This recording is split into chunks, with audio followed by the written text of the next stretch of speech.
اللہ الرحمن الرحیم۔ واپسی لاہور کی طرف سفر ہے۔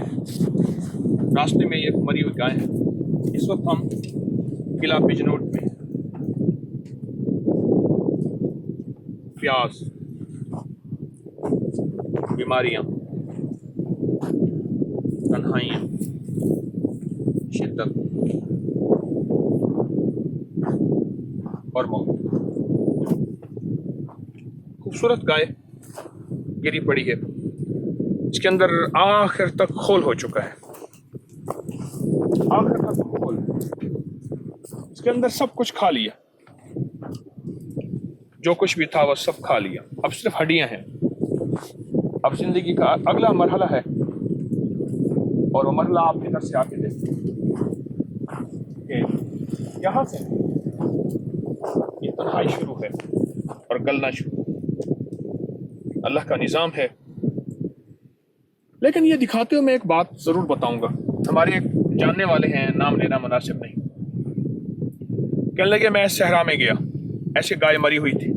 یہاں معمول کی بات ہے، میں نے اس کی تصویر بنائی اور ساتھ کھڑا ہوا۔ اس دور کی بات ہے جب موبائل نہیں تھا، کیمرہ تھا۔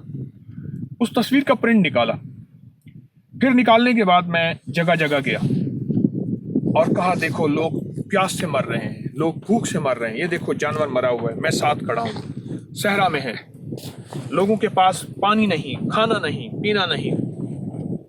تو اس نام پہ وہ اس دور کی بات ہے، یہ غالباً 1980-82 کی بات ہے کہ انہوں نے لاکھوں روپے مال جمع کیا، کھا گئے، کبھی تھر کے نام پہ، کبھی پیاس کے نام پہ، کبھی صحرا کے نام پہ، کبھی بھوک کے نام پہ، کبھی شدت کے نام پہ، سب کچھ کھا گئے۔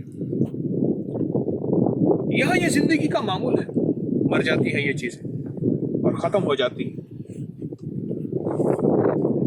یہ یہاں کی زندگی کی ترتیب ہے۔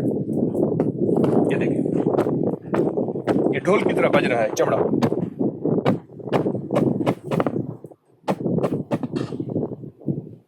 فنا ہی زندگی کا حصہ ہے، ہر چیز نے فنا ہو جانا ہے، آخر ہم بھی فنا ہو جائیں گے۔ یہ گائے ہمیں اپنی زندگی کی آخرت کو یاد دلاتی ہے کہ ہم بھی اسی طرح فنا ہو جائیں گے، ایک وقت آئے گا ختم ہو جائے گا۔ اللہ پاک موت سے پہلے موت کی توفیق عطا فرمائے، اس کی تیاری کی توفیق عطا فرمائے۔ انشاءاللہ اگر تیاری رہے گی تو آخرت بہت بہتر ہو جائے گی۔ السلام علیکم۔